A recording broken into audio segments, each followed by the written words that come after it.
He knew he would not die nicely. It was the end. Subienkow had traveled a long trail of bitterness and horror, homing like a dove for the capitals of Europe. And here, farther away than ever, in Russian America, the trail ceased.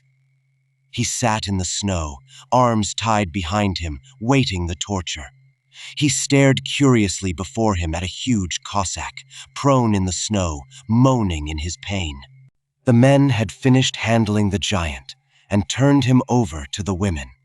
That they exceeded the fiendishness of the men, the man's cries attested. Subienkov looked on and shuddered.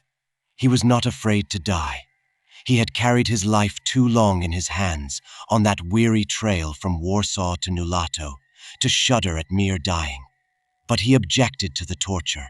It offended his soul. And this offense, in turn, was not due to the mere pain he must endure, but to the sorry spectacle the pain would make of him. He knew that he would pray and beg and entreat, even as Big Ivan and the others that had gone before. This would not be nice. To pass out bravely and cleanly, with a smile and a jest, that would have been the way.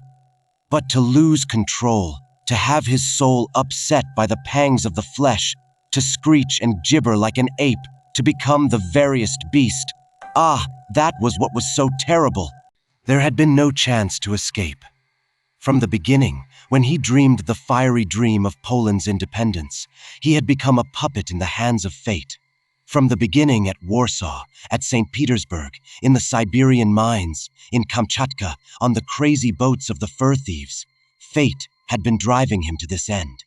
Without doubt, in the foundations of the world was graved this end for him.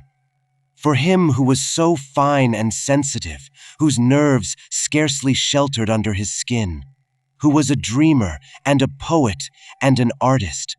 Before he was dreamed of, it had been determined that the quivering bundle of sensitiveness that constituted him should be doomed to live in raw and howling savagery, and to die in this far land of night, in this dark place beyond the last boundaries of the world.